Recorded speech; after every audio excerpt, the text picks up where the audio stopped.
नमस्कार दोस्तों, हमारे YouTube चैनल में आपका स्वागत है। और आज मैं आपके सामने शिक्षा मनोविज्ञान के 15 प्रश्न लेकर आया हूं, जिसमें पहला प्रश्न है कि अधिगम वक्र में पठार बनता है। दोस्तों, अधिगम वक्र क्या होता है? अधिगम वक्र होता है अधिगम की गति। तो ये जो गति होती है या तो तीव्र होती है या मंद होती है। तो इसमें पठार किस चीज़ से बनता है? ये पठार है, ये नेगेटिव है चीज़ दोस्तों। तो ये जो पठार है वो नेगेटिव रीजन के कारण बनता है। अब इसके विकल्प है अभिरुचि के कारण, परिपक्वता के कारण, थकान के कारण या अभिप्रेरणा के कारण। तो दोस्तों, जब बालक में अभी रुचि होगी तो फिर पठार नहीं बनेगा, और जब बालक परिपक्व है तो अधिगम अच्छी तरीके से करेगा तो भी पठार नहीं बनेगा। अगला कारण है अभिप्रेरणा। अगर बालक प्रेरित होकर सीख रहा है तो भी पठार नहीं बनेगा। तो इसका मतलब है कि जो पठार, जो कि एक नेगेटिव चीज़ है, ये बनेगी थकान के कारण। यानी कि बालक बालक अगर थका हुआ है तो दोस्तों अधिगम वक्र में पठार बनेगा। पठार क्या होती है?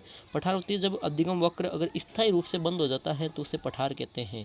और ये स्थायी रूप से तभी बंद होगा जब बालक में थकान आएगी, न कि अभिरुचि आएगी, न परिपक्वता, न अभिप्रेरणा। तो दोस्तों, पहले प्रश्न का आपके जो तीसरा विकल्प है बिल्कुल सही उत्तर है। तो पहले प्रश्न में आपने हो जाएगा तीसरा विकल्प, थकान के कारण। ठीक है दोस्तों, चलते हैं दूसरे प्रश्न पे। दूसरा प्रश्न कह रहा है दोस्तों, प्रेक्षणात्मक अधिगम को अन्य किस नाम से जाना जाता है? तो दोस्तों, प्रेक्षणात्मक अधिगम ये दिया था अल्बर्ट बांडुरा ने। किसने दिया था? अल्बर्ट बांडुरा ने दिया था ये दोस्तों। तो इसे हम, और दूसरा इसका नाम पूछा, इसे क्या कहते हैं? तो इसे मॉडलिंग सिद्धांत भी कहते हैं दोस्तों। मॉडलिंग सिद्धांत, इसमें बांडुरा ने अनुकरण को महत्व ज़्यादा दिया था कि बालक है अनुकरण करके ही सीखता है। तो इस सिद्धांत को कहते हैं सामाजिक अधिगम सिद्धांत। तो दोस्तों, दूसरा जो प्रश्न है इसका सही उत्तर हो जाएगा विकल्प नंबर 2, सामाजिक अधिगम। ठीक है दोस्तों, तीसरे प्रश्न पे चलते हैं। तीसरा प्रश्न कह रहा है निम्न में से कौन सा रुचि का पहलू नहीं है? रुचि का पहलू नहीं है तो देखिए, रुचि का पहलू कौन सा नहीं है दोस्तों? जानना, इच्छा करना, गति करना या अनुभव करना। तो दोस्तों, जानना, अगर बालक में रुचि है तो वह जिज्ञासुपूर्वक भी होगा, जानेगा, इच्छा करेगा जानने की, और फिर अंत में क्या करेगा? अनुभव करेगा। यानी कि ये तो रुचि का पहलू है, जबकि जो गति करना है वो रुचि का पहलू नहीं है। तो दोस्तों, प्रश्न संख्या 3 में जो विकल्प नंबर 3 है गति करना, ये रुचि का पहलू नहीं है। आगे चलते हैं दोस्तों प्रश्न संख्या 4 में। प्रश्न संख्या 4 कह रहा है कि टोरेंस के सर्जनात्मकता परीक्षण द्वारा किस तत्व का मापन नहीं होता है? दोस्तों, टोरेंस ने एक सर्जनात्मक परीक्षण दिया था, तो इनमें से पूछा इनमें से कौन सा तत्व नहीं है। तो टोरेंस का जो सर्जनात्मक परीक्षण है, इसके कुल 4 तत्व है दोस्तों। कितने तत्व है? 4 तत्व है। इनमें एक तो है मौलिकता, एक है धारा प्रवाहिता, और एक है लचीलापन, और एक और आता है चौथा, वो है दोस्तों विस्तारण। ये 4 टोरेंस ने सर्जनात्मक परीक्षण के तत्व बताए, जबकि तार्किकता ये कोई तत्व है नहीं। अब देखिए, मौलिकता क्या होती है कि कोई ऐसा परीक्षण जिसमें बालक नई चीज़ों से अगर कुछ परीक्षण करता है, नई चीज़ों से समस्या का समाधान ढूंढता है, वो मौलिकता हो गई। धारा प्रवाहिता होती है कि किसी समस्या का समाधान करने के लिए जब हम अपने विचारों की स्वतंत्र व्यक्ति रखें तो वो धारा प्रवाहिता कहलाती है। और लचीलापन क्या होता है दोस्तों? लचीलापन उसे कहते हैं कि जिसमें समस्या का समाधान के लिए हम नए तरीकों का जो यूज़ करते हैं उसे लचीलापन कहते हैं। और विस्तारण क्या होती है दोस्तों? विस्तारण होती है किसी भी बात को बढ़ा चढ़ा कर कहना। यानी कि हम किसी समस्या का समाधान करने के लिए अगर अपने विचारों को और बढ़ा चढ़ा कहते हैं तो इसे कहते हैं विस्तारण। ठीक है दोस्तों, तो इसका जो पहला विकल्प तार्किकता है, ये कोई तत्व है नहीं। तो दोस्तों, प्रश्न संख्या 4 में जो पहला विकल्प है तार्किकता, इसका सही उत्तर हो जाएगा। ठीक है दोस्तों, प्रश्न संख्या 5 में चलते हैं। दोस्तों, प्रश्न संख्या 5 है, एक बालक बुद्धि में औसत है, सर्जनात्मकता में निम्न है और सामाजिक विकास में उच्च है, तो ये उदाहरण किस चीज़ का है? देखिए, यहाँ भिन्नता तो है। एक बालक है, उसकी एक ये सारी जो विशेषताएं हैं वो एक ही बालक की। इसका मतलब क्या है? ये उसकी स्वयं की है या कह सकते हैं उसकी निजी की है। ठीक है दोस्तों, ये चीज़ें तो देखिए, ये अब देखो, बालक बुद्धि में तो औसत बता रखा है, सर्जनात्मकता में निम्न है और सामाजिक विकास में कैसा है? उच्च है। तो भिन्नता तो है, लेकिन देखिए मापनीय और अवलोकनीय ऐसी कोई भिन्नता नहीं है। तो देखिए, 2 प्रकार है, ये गार्डनर के एक सिद्धांत में आ रखी है, अंतर्वैयक्तिक भिन्नता या अंतःवैयक्तिक। देखिए दोस्तों, इसी से पता चलेगा जो अंतर्वैयक्तिक है वो हमेशा दूसरों में देखी जाती है। ठीक है, अगर कोई व्यक्ति स्वयं के अपने व्यवहार का अवलोकन नहीं करके दूसरों का करता है, वो अंतर्वैयक्तिक होती है। लेकिन यहाँ तो एक ही बालक की पूछी है, एक बालक बुद्धि में औसत, उसी की बुद्धि, उसी की सृजनात्मकता और उसी बालक का सामाजिक विकास का उदाहरण दे रखा है। तो मतलब ये स्वयं या निजी है। तो जब स्वयं या निजी होता है तो दोस्तों उसे हम अंतः वैयक्तिक भिन्नता कहते हैं। तो दोस्तों प्रश्न संख्या 5 का सही उत्तर हो जाएगा विकल्प नंबर 4, अंतः वैयक्तिक भिन्नता। ठीक है दोस्तों, आगे चलते हैं प्रश्न संख्या 6 में। प्रश्न संख्या 6 कह रहा है कि निःशक्त बालकों की शिक्षा के लिए प्रावधान किया जा सकता है। दोस्तों निःशक्त बालक आते हैं विशिष्ट बालकों की श्रेणी में। ठीक है, और जब विशिष्ट प्लस जो सामान्य प्रकार के बालक है, तो अगर इन दोनों की जो शिक्षा होती है उसे हम कहते हैं समावेशी शिक्षा। न कि समाकलन, न ही सामाजिक समूह कहेंगे, न ही उसे मुख्य धारा कहेंगे, बल्कि उसे हम समावेशी शिक्षा कहेंगे। तो दोस्तों समावेशी शिक्षा का मतलब होता है सबको साथ में लेकर चलना, यानी विशिष्ट जैसे पिछड़े बालक है, समस्यात्मक है, निःशक्त बालक है, इनको सामान्य बालक के साथ अगर शिक्षा करवाएंगे तो वो होती है समावेशी शिक्षा। तो दोस्तों प्रश्न संख्या जो 6 है इसमें जो आपके पहला विकल्प है समावेशी शिक्षा बिल्कुल सही उत्तर हो जाएगा। आगे चलते हैं दोस्तों प्रश्न संख्या 7 पर।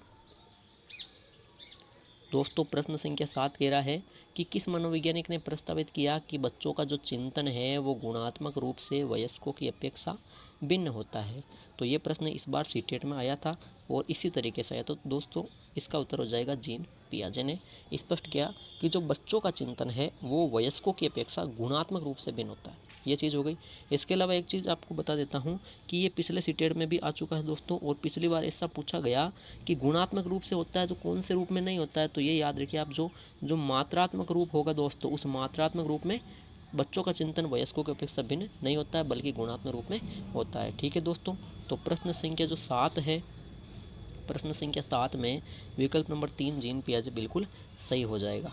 आगे चलते हैं दोस्तों प्रश्न संख्या 8 में। प्रश्न संख्या 8 कह रहे हैं दोस्तों गेरेट के अनुसार एक दार्शनिक में कौन सी बुद्धि पाई जाती है।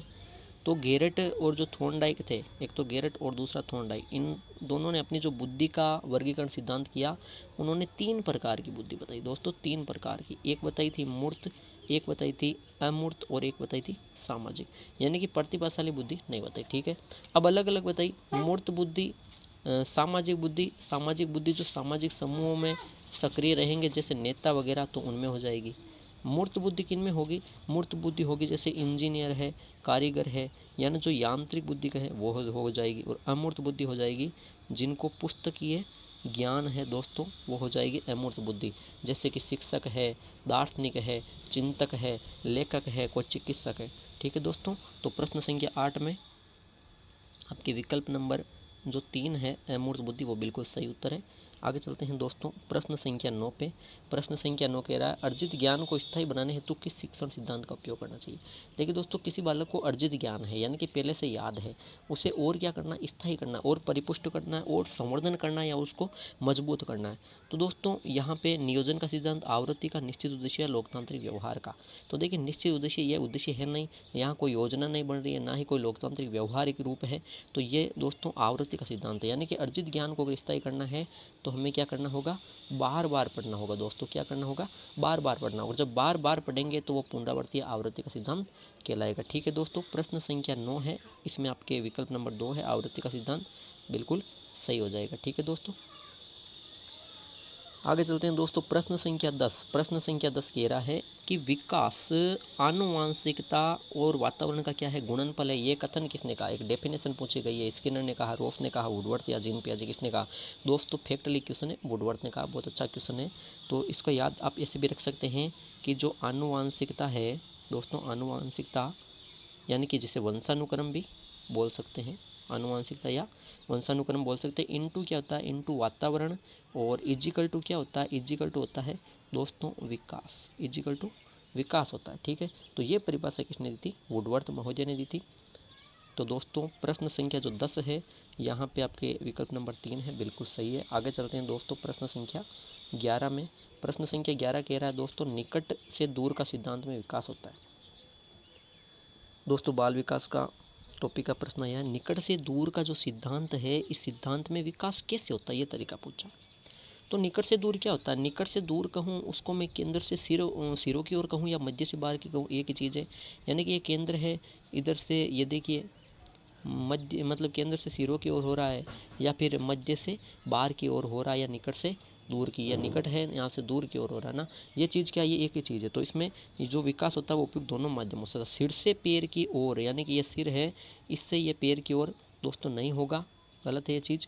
अब देखिए एक चीज़ आपको बता दूं कि जो सिर से पैर की ओर होगा दोस्तों, उसे क्या कहते हैं, एक चीज़ है सिर से पैर की ओर, इसको याद ऐसे रखना कि पहले इसमें सिर आ रखी है चीज़, तो इसे कहते हैं सेफेलोकोडल थ्योरी। कौन सी थ्योरी, सेफेलोकोडल। और एक चीज़ है जिसमें आता है पैर से सिर की ओर, उसमें पहले पैर दे रखा है, तो उससे कहते हैं ये प्रोक्सी, जो मोडिस्टल थ्योरी है ना, वो कहते हैं इसे प्रोक्सी मोडिस्टल, और ये होती है सेफेलोकोडल थ्योरी। ठीक है दोस्तों, तो याद रखना प्रश्न संख्या जो 11 है, प्रश्न संख्या 11 में विकल्प नंबर 3 है वो बिल्कुल सही है। ठीक है दोस्तों, आगे चलते हैं प्रश्न संख्या 12 में। दोस्तों प्रश्न संख्या 12 कह रहा है कि बालक बालिकाओं का जो सामाजिकरण भिन्न कैसे होता है। देखो बालक और बालिका दो अलग अलग लिंग आ गए, स्त्रीलिंग और पुल्लिंग, इनका जो सामाजिकरण यानी कि समाज में इनका सामाजिक विकास है वो भिन्न क्यों होता है, किस कारण से होता है। तो देखिए शरीर की भिन्नता के कारण ऐसी चीज़ कोई है नहीं, गलत है ये चीज़। प्रकृति की देन, प्राकृतिक संरचना के कारण वो, अगर फिर हम बताएंगे कि बालक का इस प्रकृति के कारण हो रहा है, वो तो लिंग भेद हो गए। अगर भावना हो जाएगी तो जेंडर जो रूढ़िवादिता या लिंग भेद वो आ जाएंगे। तो ये चीज़ें नहीं है, बल्कि दोनों की भिन्न भूमिका होती है। बालक के कुछ कार्य होते हैं जो बालक ही करता है, और जो बालिका करता है वो बालिका ही करती है। दोनों की समाज में भिन्न भूमिका है, तो जो भिन्न भूमिका आएगी दोस्तों, तो फिर सामाजिकरण भी क्या होगा, भिन्न होगा। ठीक है दोस्तों, तो प्रश्न संख्या 12 में विकल्प नंबर 4 है, बिल्कुल सही है। आगे चलते हैं दोस्तों प्रश्न संख्या 13 पर। दोस्तों प्रश्न संख्या 13 है कि संकेत अधिगम सिद्धांत किसने दिया। दोस्तों बहुत ही अच्छा प्रश्न है संकेत अधिगम। अब याद रखना, एक संकेत अधिगम सिद्धांत है जो कि दिया था रॉबर्ट घेने ने, लेकिन वो रॉबर्ट घेने का मुख्य सिद्धांत नहीं है। वहाँ रॉबर्ट घेने ने कुल 8 प्रकार के सिद्धांत बताए, उनमें पहला सिद्धांत है, तो वो चीज़ यहाँ पर नहीं आने वाली है। तो यहाँ घेने ऑप्शन में भी नहीं दे रखा, यहाँ दे रखा है हल, बर्ट, टोलमैन या गुथरी। ये दोस्तों टोलमैन है। ठीक है, ये टोलमैन है दोस्तों। तो देखिए किसने दिया था, तो जो संकेत अधिगम है दोस्तों, ये किसने दिया था, संकेत अधिगम दिया था टोलमैन ने। किसने दिया था दोस्तों, टोलमैन ने।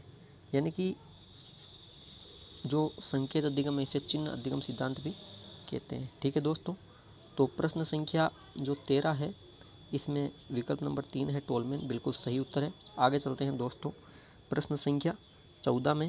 प्रश्न संख्या 14 है दोस्तों, प्रारंभिक जो विद्यालय की आयु है किस अवस्था को कहा जाता है। दोस्तों प्रारंभिक विद्यालय की आयु किस अवस्था को कहते हैं, तो प्रारंभिक विद्यालय की आयु होती है लगभग 5 से 6, सभी को पता है।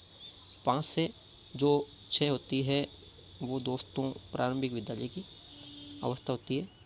तो ये कौन सी अवस्था होती है दोस्तों, ये शेष अवस्था होती है, बाल्यावस्था होती है, किशोरावस्था होती है, प्रौढ़ावस्था होती है। तो दोस्तों प्रारंभिक जो विद्यालय की आयु है वो देखिए, जो शेष अवस्था है वो तो 0 से 5 या 6 के बीच चलती है, बाल्यावस्था है वो चलती है आपके 5 या 6 से 12 के बीच, और जो किशोर अवस्था, ये चीज़ गलत हो गई, प्रौढ़ावस्था ये भी नहीं हुई। तो यहाँ से मतलब 5 में शुरू करते हैं, तो प्रारंभिक विद्यालय की अवस्था आपके जो बाल्यावस्था है बिल्कुल हो जाएगी दोस्तों। तो जो प्रश्न संख्या 14 है इसका उत्तर बाल्यावस्था हो जाएगा। ठीक है दोस्तों, आगे चलते हैं प्रश्न संख्या 15वां, ये अंतिम प्रश्न है दोस्तों। प्रश्न संख्या 15 में आ रखा है कि निम्न में से अधिगम का मुख्य चालक किसे कहते हैं। अधिगम का मुख्य चालक पूछा है, बुद्धि, अभिप्रेरणा, शिक्षण, विद्या, अध्यापक। तो दोस्तों जो अभिप्रेरणा है वो अधिगम का मुख्य चालक है, यानी कि अभिप्रेरित हुआ जो बालक है वो अधिगम अच्छी तरीके से सीखेगा, तो अधिगम का मुख्य चालक अभिप्रेरणा है। तो दोस्तों 15वें प्रश्न का उत्तर हो जाएगा आपके विकल्प नंबर 2 अभिप्रेरणा। ठीक है दोस्तों, तो ये थे आज के शिक्षा मनोविज्ञान के बहुत ही महत्वपूर्ण प्रश्न जो कि आपने देख लिए हैं। तो दोस्तों ये आज का हमारा वीडियो था। अगर आपको अच्छा लगा तो बिल्कुल आप लाइक कीजिए और अपने दोस्तों के साथ शेयर कीजिए, और दोस्तों सब्सक्राइब करना भी नहीं भूलें। ठीक है दोस्तों, धन्यवाद।